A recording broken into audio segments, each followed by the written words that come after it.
Siswa duduk siap, gerak.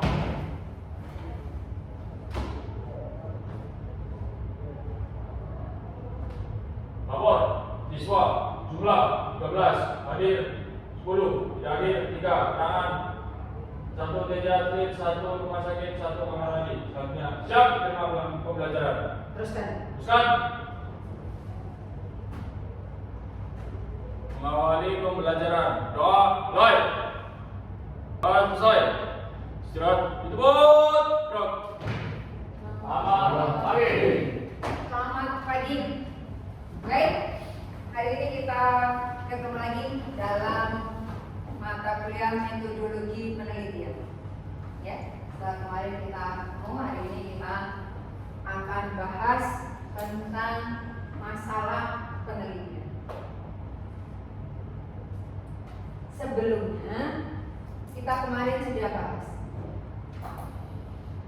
apa itu penelitian. Masih ingat? Iya. Apa coba? Silakan yang mau jawab. Masih ingat? Boleh berdasarkan definisi yang kita bahas kemarin satu persatu menurut para ahli. Boleh dengan bahasa kalian sendiri. Ya, apa sih penelitian itu? Research. Ya, silakan. Nova. Ya. Penelitian adalah proses penyelidikan sistematis, terencana, dan empiris untuk menjawab pertanyaan atau memecahkan masalah dengan mengumpulkan, menganalisis, dan menginterpretasikan data. Ya, itulah penelitian. Mulai dari menemukan masalah, menganalisisnya, sampai dengan mengambil kesimpulan. Ada lagi? Ada lagi? Ya, silakan.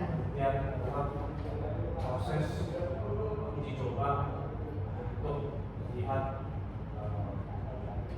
perbandingan antara satu hal dengan hal lainnya, sehingga bisa diambil sebuah kesimpulan untuk membuat sebuah analisa yang benar. Ya, ini juga suatu penelitian dengan uji coba membandingkan yang satu dengan yang lainnya. Ini penelitian eksperimen ya, sehingga penelitian. Jadi intinya bahwa penelitian itu diawali dengan adanya permasalahan yang harus dipecahkan dan diambil suatu kesimpulan yang nantinya bisa digunakan oleh masyarakat yang menemui permasalahan yang sama yang kita bahas. Gitu ya. Oke. Berikutnya kita akan bahas tentang masalah penelitian. Karena penelitian itu selalu diawali dengan masalah. Ya. Berikutnya yang kita bahas masalah penelitian. Sebelum saya bahas masalahnya, sebetulnya apa sih masalah penelitian?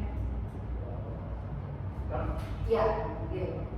Masalah penelitian adalah hal-hal yang ingin diselesaikan di dalam suatu penelitian itu. Adanya kesenjangan, adanya gap antara kondisi sebenarnya dan kondisi yang diharapkan. Itulah masalah itu sebetulnya muncul dari adanya kesenjangan antara keadaan ideal yang diharapkan dengan keadaan real yang ada. Saat kondisi ideal yang diharapkan itu belum ditemukan saat ini, maka itu yang menjadi masalah yang harus kita cari. Bagaimana cara mencari, misalnya Nova tadi ya, bagaimana cara mencari calon istri yang seperti yang solihah dan lain-lain seperti apa? Dan ini bermasalah. Tapi kalau Agus tadi punya dia kondisi idealnya tadi, ya guys, calon istrinya alim, yang rajin, dan dia sudah nemu katanya. Iya, berarti sudah tidak ada masalah karena sudah sama antara kondisi real dan ideal. Tapi nanti nggak tahu kenyataannya apa ya kayak gitu, ya. Soalnya kadang-kadang kalau lagi pacaran itu kondisinya berbeda dengan saat sudah menikah. Kayak lagunya si Gomblo itu apa?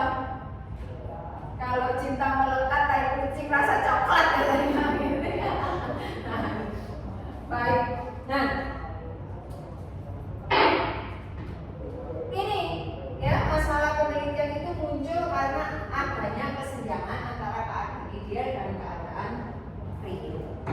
Nah, tapi apakah semua permasalahan itu bisa diangkat menjadi masalah penelitian? Tidak, ada syaratnya. Ya, ada syaratnya. Yaitu syaratnya berguna. Berguna bagi siapa? Berguna bagi orang banyak. Berguna bagi masyarakat. Nah, kalau permasalahannya novel tadi misalnya diteliti berguna bagi orang banyak, tidak? Tidak, bergunanya bagi novel sendiri.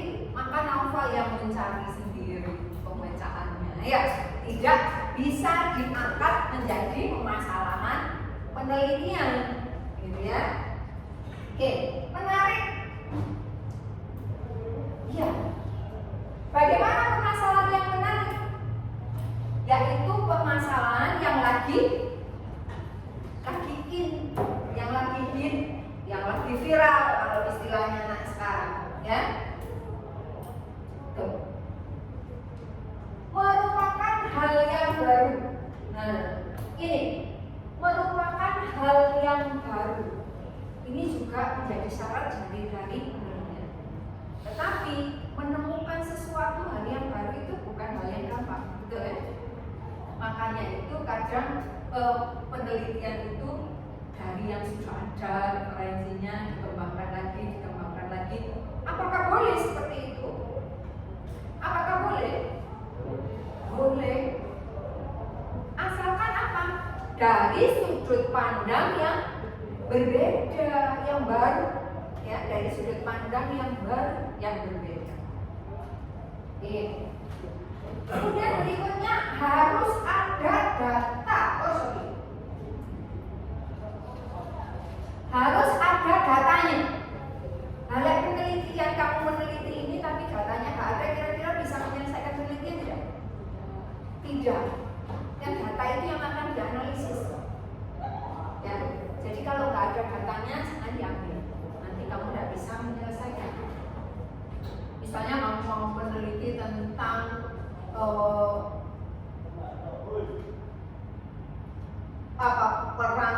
perang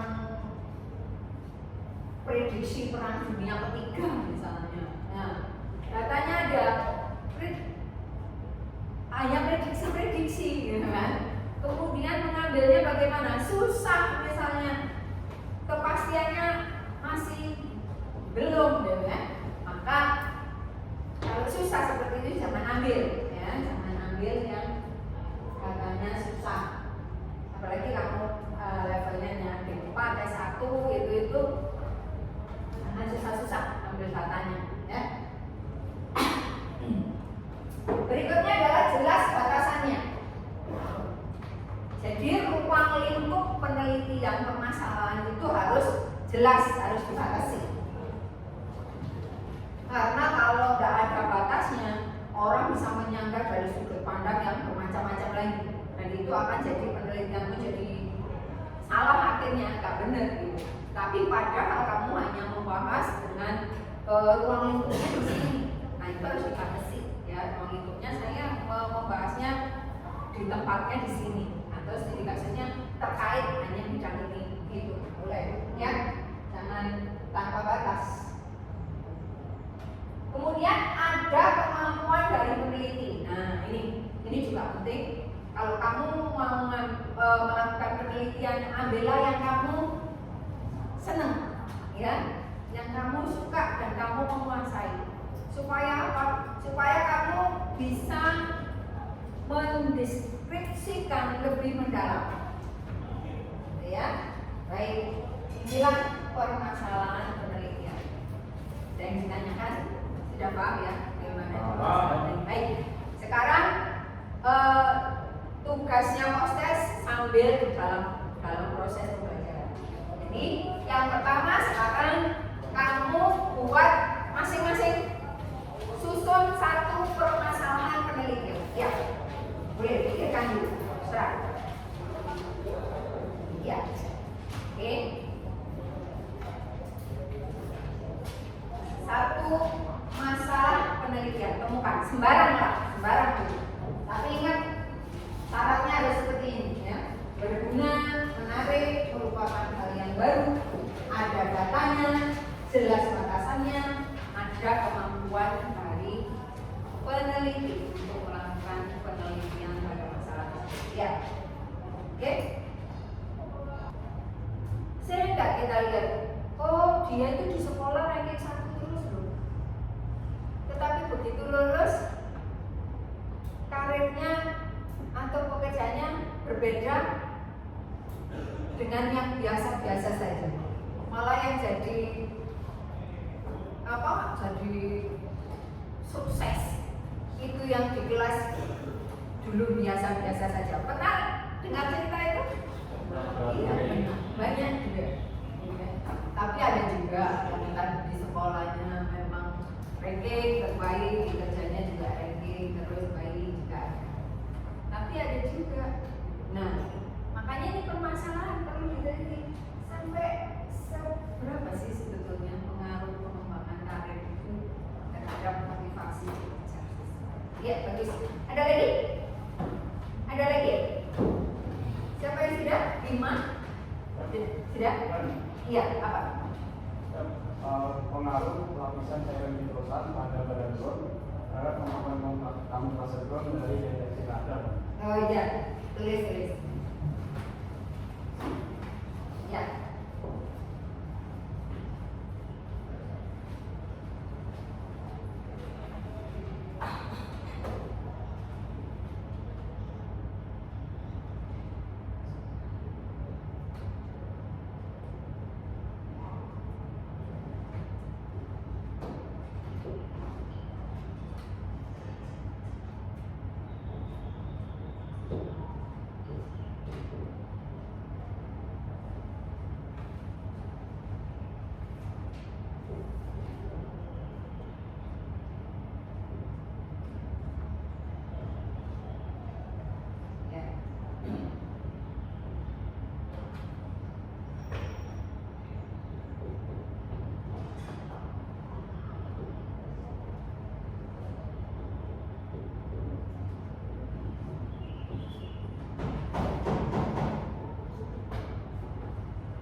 Ambil 2 ini ya, yang lain dilanjutkan saja. Ini kita buat dua judul permasalahan dari teman-teman kalian.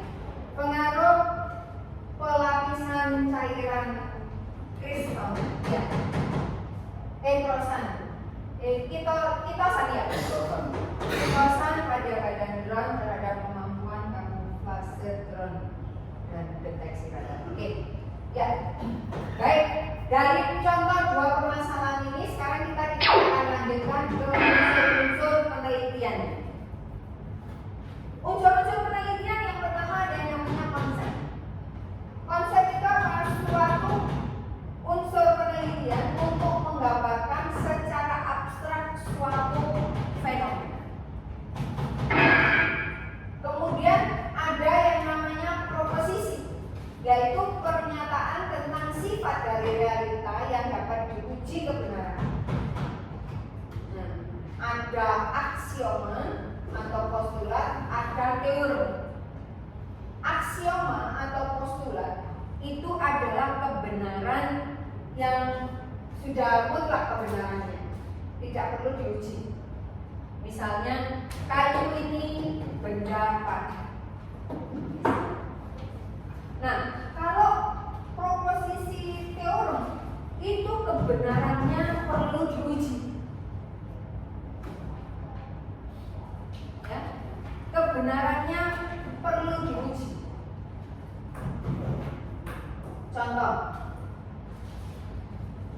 anak yang sukses atau anak yang orang yang karirnya bagus itu diawali dengan kesuksesannya saat dia sekolah atau prestasi belajarnya di sekolah. Teori apa postulat? Teori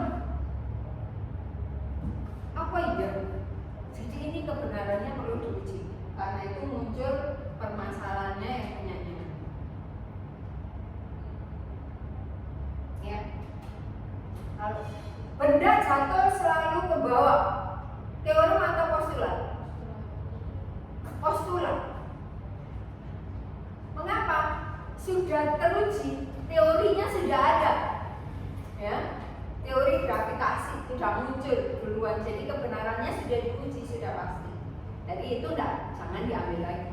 Penelitian sudah jadi, gitu ya. Yang kamu ambil di dalam penelitian adalah proposisi yang sifatnya teorem. Oke. Berikutnya adalah teori,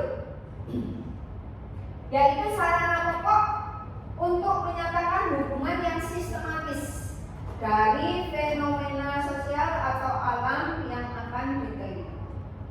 Oke, ini adalah unsur-unsur penelitian. Sekarang kita lihat dari dua permasalahan ini. Ya, ada konsep apa saja di judul pertama? Ada konsep pengembangan karir. Ada konsep motivasi belajar. Ya. Oke. Ada konsep lagi siswa. Ya, belajar siswa. Kemudian proposisinya.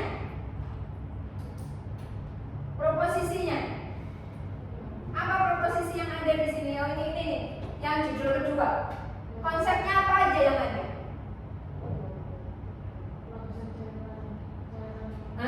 Ada cairan kitosan. Kemudian ada konsep pelapisan cairan. Ya, pelapisan cairan itu sendiri caranya apa? Ada kan ya, Bima ya? Terus cairan kitosan itu ada cairan-cairan yang lain lagi ya. Ada badan ground, terus ada deteksi radar. Nah, ini konsep-konsepnya. Ya, ada kamuflase radar, kamuflase drone. Ini ada konsep. Ya, berikutnya proposisi. Proposisi adalah pernyataan tentang sifat. Ya, kemudian punya kalian tugas kalian berikutnya. Ya, yang judul-judulnya sudah ketemu tadi, permasalahannya seperti ini. Silakan langsung dicari konsepnya apa saja, kemudian proposisinya apa, ya. Nah, sekarang kita masuk ke proposisi. Proposisi ini pernyataan, ya, tentang satu realita. Nah, ini proposisinya apa ini? Pengembangan proposisinya adalah pengembangan karir terhadap motivasi belajar siswa, ya, dengan proposisinya mengenai bahwa siswa ada berbagai proposisi yang bisa muncul, bahwa pengembangan siswa yang motivasi belajarnya baik maka karirnya baik. Atau ada proposisi yang muncul lagi. Misalnya karir tidak dipengaruhi oleh belajar. Baik, kemudian teori yang muncul di sini, misalnya judul yang pertama, maka ada teori belajar, ada teori motivasi siswa, begitu ya. Nah, di tugas kalian langsung di breakdown teori-teori yang sesuai dengan judul kalian. Oke. Berikutnya adalah variabel penelitian. Variabel penelitian itu apa sih sebetulnya? Variabel penelitian itu adalah konsep yang mempunyai variasi nilai. Itulah yang menjadi variabel penelitian. Oke. Contoh lihat di sini. Variabel penelitiannya apa ini? Pengembangan karir. Mengapa ini masuk variabel? Karena dia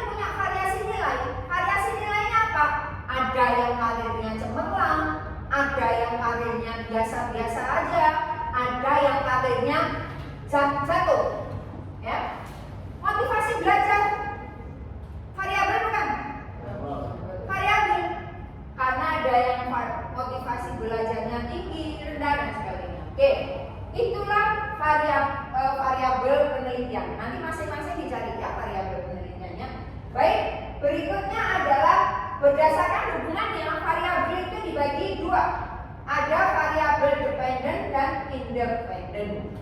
Ya, variabel dependen itu variabel yang terikat, variabel independen variabel bebas. Variabel dependen itu terikat artinya adalah variabel yang tergantung variabel lain. Jadi yang di sini adalah tergantung variabel X. Maka kalau kita mau lihat di sini pengaruh pengembangan karir terhadap motivasi belajar. Mana yang variabel X dan mana variabel Y?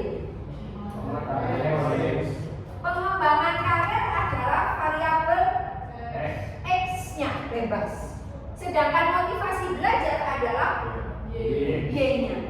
Dia yang dipengaruhi atau terikat dari pengaruh pengembangan karir. Ya, bagus. Lanjut.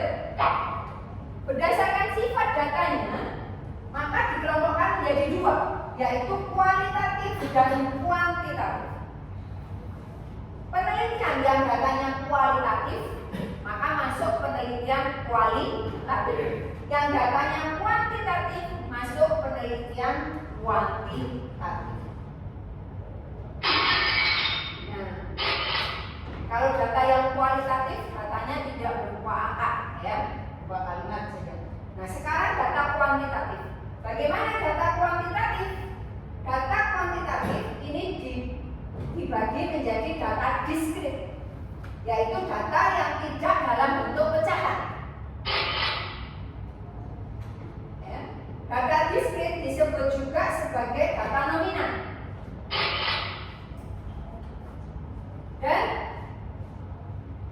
dibedakan juga menjadi data dikotomi politomi. Contoh data diskrit yang tidak punya pecahan adalah laki-laki dan perempuan. Ya, data tengah-tengah, gitu ya. Misalnya agama Islam, Kristen, Katolik. Nah, itu data-data yang tidak ada pecahnya. Nah, ini biasanya dinominalkan, diangkakan. Misalnya Islam 1, ini 2, 3, 4, 5 dan sebagainya. Gitu ya. Nah, biasanya data diskrit itu adalah data kualitatif yang dikuantitatifkan, yang diangkakan. Ya. Misalnya laki-laki kode 1, perempuan kode 2 dan sebagainya. Iya dan tidak misalnya. Itu diangkakan, maka dia menjadi data diskrit. Yang dikotomi itu yang datanya 2. Ya tidak. Politomi itu banyak, ya, misalnya data agama. Oke. Berikutnya adalah data kontinu. Data kontinu adalah data dapat dalam bentuk desimal. Dan ini adalah data-data yang benar-benar bisa dikon, ya, dihitung. Nah, ini ada 3 kelompok data kuantitatif yang model kontinu, yaitu ordinal. Ordinal ini data yang berupa tingkat 1, 2, 3, juara 1, 2, 3. Ya. Dia tidak punya nol mutlak, tidak punya angka nol mutlak. Dia juga tidak punya jarak yang pasti. Ya. Oke, itu ordinal. Kalau interval itu adalah data yang punya angka nol mutlak, ya, punya angka nol mutlak dan dia bisa diukur. Maka ini simbolnya penggaris kalau interval. Kalau ordinal itu simbolnya tingkatan dan rasio itu perbandingan di A banding B. Oke. Nah, baik. Sekarang tugasnya berikutnya, tadi sudah kamu tentukan ini. Kemudian dari judul kalian tadi, silakan cari data kalian dari masing-masing variabel tadi berupa apa. Misalnya kayak ini pengembangan karir, datanya berupa tadi tinggi, rendah, sedang misalnya, ya. Maka kalau itu diangkakan menjadi datanya apa? Kuantitatif tapi ordinal, misalnya seperti itu, ya. Sudah berisi masing-masing buat tugas yang ketiga itu. Oke, klasifikasi datanya ini tadi yang dijelaskan, ya. Nominal, ordinal, interval, rasio. Ini adalah klasifikasi data kuantitatif. Ini harus paham. Karena apa? Nanti saat di pengumpulan di statistik itu beda data bentuknya, alat analisisnya juga berbeda, ya. Yang ordinal dengan ordinal maka pakai apa? Ordinal dengan interval pakai apa? Seperti itu, makanya harus paham. Oke, pahami dulu ya. Berikutnya adalah hipotesis. Hipotesis adalah kesimpulan sementara yang selanjutnya harus dibuktikan. Ya, dan ini dibagi menjadi dua, ada hipotesis A, ada hipotesis nol. Ya, hipotesis A adalah hipotesis yang menyatakan hubungan dua variabel. Hipotesis nol adalah merupakan hipotesis yang akan diuji dengan uji statistik. Karena apa? Nanti dari hasil uji statistik, kalau H0 lebih besar dari sekian, maka kesimpulannya sekian. Kalau H0 kurang dari sekian, maka kesimpulannya sekian. Karena itu H0 adalah hipotesis yang akan diuji dengan statistik. Rumusannya hipotesis adalah, kalau yang ini misalnya hipotesis A-nya apa? Ada hubungan yang signifikan antara pengembangan karir terhadap motivasi belajar siswa. Hipotesis nolnya? Hipotesis nolnya? Ya betul, tidak ada pengaruh antara pengembangan karir terhadap motivasi belajar. Oke, tugas kalian masing-masing, judul kalian kasih hipotesis A dan hipotesis nol. Baik. Materi kita hari ini sampai di sini. Ada yang ditanyakan? Tadi tugas-tugas ada yang masih belum paham? Ya. Jadi kesimpulan kita dalam pembelajaran hari ini adalah bahwa di dalam meneliti, ya, diawali dengan adanya permasalahan. Dan masalah penelitian itu juga mempunyai syarat-syarat, yaitu apa aja tadi? Harus bermanfaat untuk orang banyak, trending, ya, harus in, harus menarik, apalagi hal yang baru belum pernah diteliti yang kan sudah nampak, ya. Terus apa lagi? Ada datanya, ada batasannya, kemudian ada kemampuan dari peneliti. Bagus.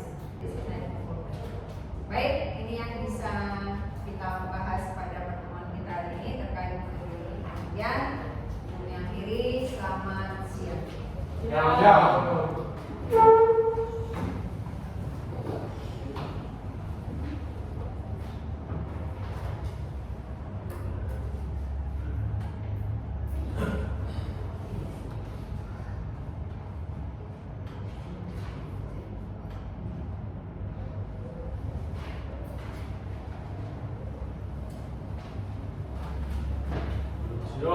Drop. Menerima pembelajaran telah dilaksanakan, laporan selesai. Silakan.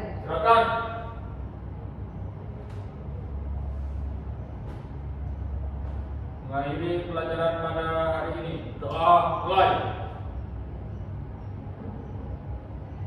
Doa selesai. Istirahat. Ditebut. Drop.